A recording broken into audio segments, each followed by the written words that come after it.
Hello everyone, welcome back to my YouTube channel Graviton. आज हम बात करेंगे कूलम्ब्स लॉ जो पिछले लेक्चर में देखा था उसी के बारे में आज हम आगे की ओर बात करेंगे। आज हम देखेंगे डेफिनेशन ऑफ वन कूलम्ब। एक कूलम्ब की डेफिनेशन हम क्या देंगे उसके बारे में बात करेंगे। तो देखो, कूलम्ब का कहना था कि अगर कोई दो चार्ज पार्टिकल r डिस्टेंस पे हो तो उनके बीच में लगने वाला जो फोर्स है वो होगा F इज इक्वल टू के Q1 Q2 upon R square. अब देखो, यदि if Q1 is equal to Q2 is equal to 1 coulomb and R is equal to 1 metre, तो जो फोर्स है वो कितना हो जाएगा। देखो, K की वैल्यू कितनी होती है 9 into 10 to the power 9, Q1 की वैल्यू 1 है, Q2 की भी 1 है और R की वैल्यू भी 1 है। F is equal to कितना हो जाएगा 9 into 10 to the power 9 Newton. तो देखो यहाँ से 1 कूलम्ब की डेफिनेशन किस तरीके से बनेगी। if two equal charge when separated by a distance of 1 meter in vacuum and force acting between them is 9 into 10 to the power 9 newton, then magnitude of each charge is 1 coulomb। यदि दो समान आवेश vacuum यानी कि निर्वात में 1 metre की दूरी पर स्थित हो और उनके बीच में लगने वाला फोर्स यानी कि बल कितना हो 9 into 10 की घात 9 न्यूटन हो, तो प्रत्येक चार्ज का जो मैग्नीट्यूड है वो कितना होगा 1 कूलम्ब होगा। तो डेफिनेशन कैसे लिखेंगे। इफ टू इक्वल चार्ज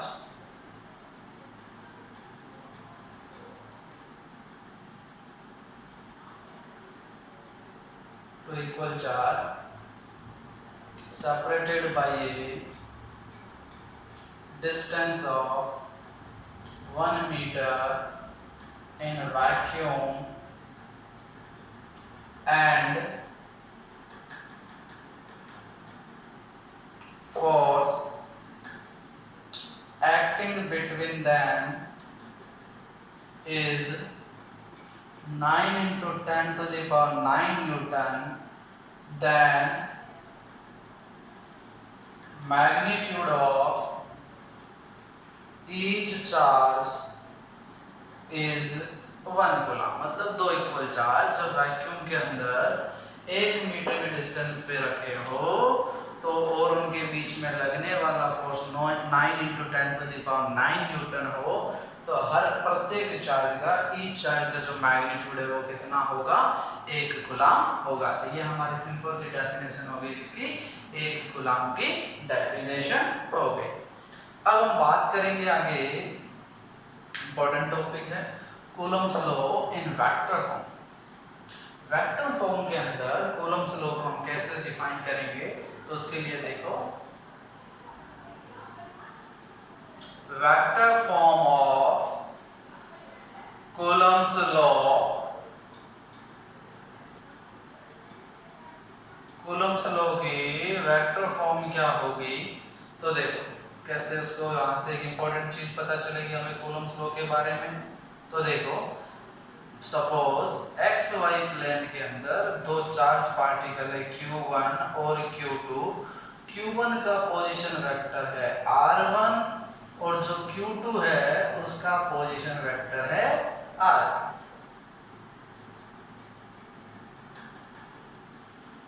अब क्या होगा कि ये जो दोनों चार्ज पार्टिकल है एक दूसरे पे क्या करेंगे, फोर्स अप्लाई करेंगे। सेम नेचर के हैं तो इनके बीच में क्या होगा, रिपल्सन होगा। क्यों? क्योंकि अनलाइक चार्ज अट्रैक्ट और लाइक चार्ज क्या करते हैं, रिपेल करते हैं। तो Q1 क्या करेगा, Q2 पे फोर्स लगाएगा इस डायरेक्शन में F21, force on Q2 due to Q1, तो F21, और इसको क्या नाम दे दिया हमने F12, force on first Q1 due to Q2। तो इसके बारे में बात करेंगे। तो सबसे पहले हम बात करते हैं F21 की, force on Q2 due to Q1। तो देखो, हमें Q1 का पोजीशन वेक्टर पता है और Q2 का पोजीशन वेक्टर पता है, बट जो ये पोजीशन वेक्टर पता है वो किसके रेस्पेक्ट में है, ओरिजिन के रेस्पेक्ट में। हमें Q1 पर Q2 पर Q1 की वजह से फोर्स निकालना है, मतलब मुझे Q2 की पोजीशन चाहिए किसके रेस्पेक्ट में, Q1 के रेस्पेक्ट में चाहिए। वो कितना ले लिया हमने vector r21, position of second with respect to 1, और q1 q2 पे फोर्स लगेगा इसी डायरेक्शन में, इसको हमने नाम दे दिया F21। अब जब हम इसके अंदर ट्राइंगल रूल अप्लाई करें, जब हम इसमें ट्राइंगल रूल अप्लाई करेंगे तो हम देखेंगे vector r2 is equal to क्या आ जाएगा, vector r21 plus vector r1। Solve करोगे तो r21 इज इक्वल टू क्या आ जाएगा, vector r2 minus vector r1। ऐसा कैसे कि ट्राइंगल रूल क्या कहता है, दो वेक्टर का सम तीसरे के इक्वल होगा। कौन से दो वेक्टर का सम, उन दो वेक्टर का सम जिसके एक के हेड में दूसरे की क्या रखी हो, टेल आ रखी है। जैसे r1 के हेड पे r21 की टेल आ रखी है, तो इन दोनों का जो सम है वो तीसरे के इक्वल कर देंगे। तो r21 इज इक्वल क्या आ गया, r2 minus r1। Hence force on q2 due to q1 कितना हो जाएगा, F21 कैसे लिखेंगे, वेक्टर F21 के q1 q2 और इनके बीच की डिस्टेंस है वो किसके इक्वल होगी, r21 जो ये वेक्टर है उसके मैग्नीट्यूड के इक्वल होगी। क्यों, क्योंकि किसी भी वेक्टर की जो लेंथ है वो किसके इक्वल होती है, उसके मैग्नीट्यूड के इक्वल होती है, और मल्टीप्लाई कर देंगे r2 पर कैप। यहाँ पे जो ये यूनिट वेक्टर है इसका क्या काम है, डायरेक्शन बताना। कैसे, क्योंकि जो ये r21 की डायरेक्शन है वही किसकी डायरेक्शन है, r21 कैप की डायरेक्शन है। तो इसने F21 फोर्स की डायरेक्शन बता दी कि 2 पर जो 1 है वो फोर्स किस डायरेक्शन में लगेगा, जिस डायरेक्शन में कैप r21 का कैप है। अब जिस तरीके से हमने यहाँ पे तो Q2 के लिए लिया, सिमिलरली सेम प्रोसीजर फॉलो करेंगे हम किसके लिए, Q1 के लिए। ये हमारा Q1 है, ये हमारा यहाँ पर Q2 है, इसका पोजीशन वेक्टर R2, इसका पोजीशन वेक्टर R1, और Q1 का Q2 के रेस्पेक्ट में कितना हो जाएगा, R12। तो यहाँ पे भी ट्राइंगल रूल अप्लाई करेंगे, तो ट्राइंगल रूल अप्लाई करेंगे तो vector R2 plus R12 is equal to क्या हो जाएगा, वेक्टर R1। तो vector R1 is equal to क्या हो जाएगा, vector R1 minus vector R2। ये इक्वेशन हो गई। तो R12 इज इक्वल टू क्या हो जाएगा, R1 माइनस R2। ये क्या बता रहा है, position of Q1 with respect to Q2। Hence अब हम फोर्स कैलकुलेट करेंगे। Hence force on Q1 due to Q2 की वजह से Q1 पे कितना फोर्स लगेगा, वेक्टर F12 कितना हो जाएगा, K Q1 Q2 upon vector R12 का मैग्नीट्यूड लगेगा। मैग्नीट्यूड किसको बोलता है, लेंथ। डायरेक्शन के लिए किससे मल्टीप्लाई करेंगे, R12 क्या हो गया, हमारी इक्वेशन बन गई 4। इक्वेशन नंबर क्या बन गई, ये हमारी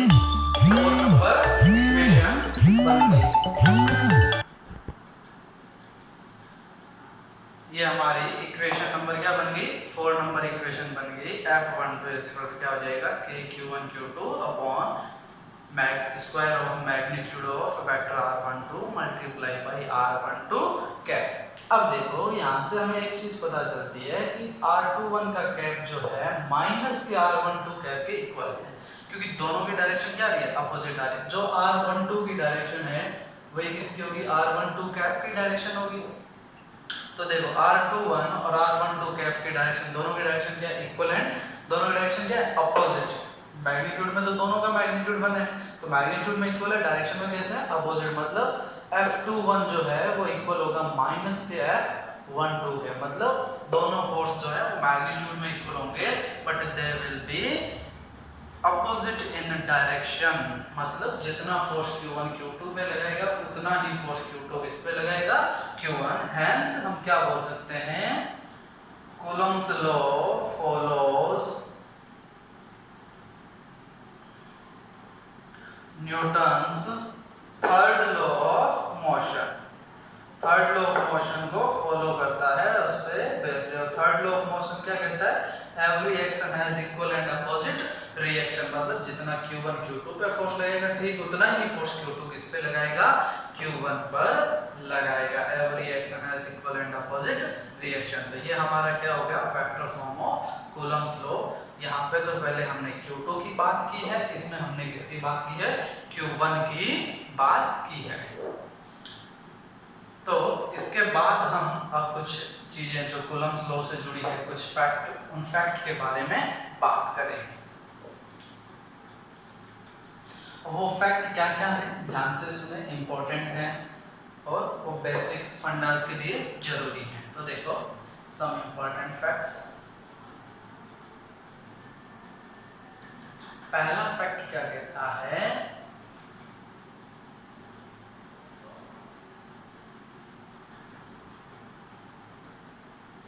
सबसे पहली बात जो ये फोर्स है, एक तो ये है कि it is a fundamental force. कैसा फोर्स है ये, फंडामेंटल फोर्स, ठीक है। दूसरी बात, it acts along the line joining the center of charge, जो चार्जेस हैं उनके सेंटर को मिलाने वाली लाइन के अलोंग लगता है, hence it is a central force। ये कैसा फोर्स है, सेंट्रल फोर्स है, हम इसको ऐसा भी बोल सकते हैं। फिर तीसरी बात हम क्या बोल सकते हैं, इसके लिए for Coulomb's law, for Coulomb's law, charge has to be stationary। Charge कैसा होना चाहिए, स्टेशनरी एंड पॉइंट चार्ज होना चाहिए। इफ ऐसा क्यों होना चाहिए, if charge is moving then it will experience magnetic force also. ये क्या करेगा, मैग्नेटिक फोर्स को भी एक्सपीरियंस करेगा along with the Coulomb's force या इलेक्ट्रोस्टैटिक फोर्स। तो चार्ज कूलम्ब लॉ के लिए चार्ज कैसा होना चाहिए, स्टेशनरी पॉइंट होना चाहिए। ये फोर्स जो है उन दोनों चार्जेस के सेंटर को मिलाने वाली लाइन के अलोंग लगता है, इसलिए ये कैसा फोर्स है, सेंट्रल फोर्स। और हमें ये भी बताया कि ये कैसा फोर्स है, एक फंडामेंटल फोर्स है। इसके अलावा जो इसका फोर्थ पॉइंट रहता है, जो बात करते हैं इसकी रेंज की, तो जो रेंज है वो रहती है 10⁻⁻15 metre to very large distance about 10⁻18 metre, very large distance. ये बहुत छोटी डिस्टेंस से लेकर बहुत बड़ी डिस्टेंस तक भी काम करता है, 10⁻⁻15 मीटर टू 10⁻18 मीटर। अब ये 10⁻⁻15 मीटर से कम डिस्टेंस पे क्यों नहीं काम करता, क्योंकि जब इससे कम डिस्टेंस होगी, कम डिस्टेंस पे ये फोर्स इफेक्टिव नहीं रहते, एक ही फोर्स इफेक्टिव रहता है, क्योंकि इससे कम डिस्टेंस पर कहाँ चले जाते हैं, न्यूक्लियस में। और न्यूक्लियस के अंदर कौन सा फोर्स काम में करता है, स्ट्रॉन्ग न्यूक्लियर फोर्स काम में रहता है, इसलिए इससे कम डिस्टेंस पे कूलम्स लॉ एप्लीकेबल नहीं है। इससे कम डिस्टेंस पे कौन सा फोर्स लगता है, स्ट्रॉन्ग न्यूक्लियर फोर्स लगता है। ये हमारी होगी चौथी बात। अब हम बात करेंगे फिफ्थ, पांचवी बात क्या कहता है, force between two charges does not depend upon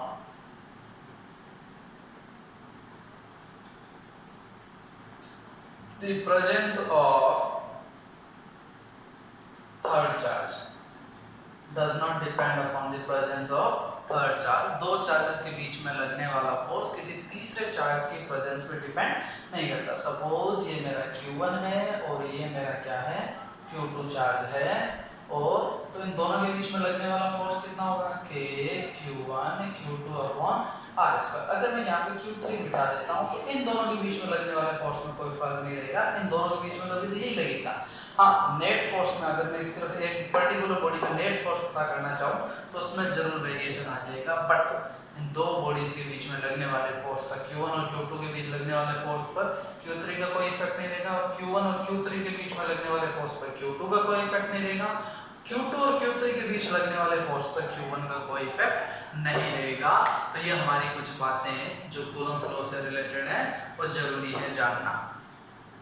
अब इसके अलावा भी कुछ बातें हैं, कुछ इंपॉर्टेंट, वो भी हम अभी देखेंगे। कूलम्स लॉ अलग अलग फॉर्म में अलग अलग मीडियम्स में कैसे लगाया जा सकता है।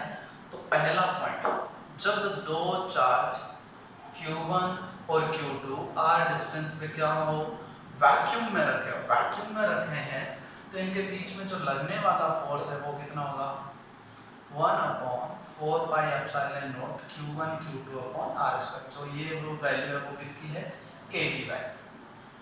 सिमिलरली अगर मैं दूसरे के लिए बात करूं, Q1 और Q2 आर डिस्टेंस पे हैं, बट इस बार वो वैक्यूम में नहीं रहेंगे, कोई ऐसे मीडियम में है जिसकी रिलेटिव परमिटिविटी कितनी है, एप्सिलॉन आर। उस मीडियम के अंदर फोर्स कितना लगेगा, 1/4πε0 epsilon R Q1 Q2 upon are. ये लिखा जा सकता है। अब तीसरी बात, कि सब पहले में वैक्यूम था, दूसरे के अंदर क्या था, मीडियम था। अब तीसरी बात ये रहती है कि सर मैं पूरे के अंदर मीडियम नहीं भरूंगा, मैं तो सिर्फ टी थिकनेस के लिए ही मीडियम भरूंगा। इतने के लिए मैंने मीडियम भर दिया, बाकी डिस्टेंस पूरी आपकी आर है ही, मैंने टी थिकनेस के लिए एप्सिलॉन आर रिलेटिव परमिटिविटी का कोई मीडियम भर दिया। तो इस केस में जो इफेक्टिव डिस्टेंस है वो कितनी हो जाएगी, r minus T plus T under root epsilon R. तो जो आपका फोर्स है वो कितना हो जाएगा, k Q1 Q2, अगर k की जगह आप 1/4πε0 लिखते हैं तो भी कोई दिक्कत नहीं है, और r स्क्वायर की जगह क्या आ जाएगा, r minus T plus T under root epsilon R का होल स्क्वायर। तो ये फोर्स ये क्या आ जाएगा, फोर्स कब, जब मीडियम कैसा फील्ड हो, पार्शियली फील्ड हो। कैसा फील्ड हो, पार्शियली फील्ड हो, तो उस समय फोर्स के लिए कौन सा फॉर्मूला लगाना पड़ेगा, ये फॉर्मूला लगाना पड़ेगा, F = 1/4πε0 Q1 Q2 upon R minus T plus T under root epsilon R square. अब हम बात करते हैं फोर्थ केस की, विच इज वेरी इंपॉर्टेंट। यह इनमें कि सर देखो वैक्यूम था, पूरे में मीडियम था, थोड़ा मीडियम भर दिया। मैं कहता हूं मैं तो ऐसे बहुत सारे मीडियम भर देता हूं। ये Q1 और Q2 है, इनके बीच की डिस्टेंस कितनी है, R है।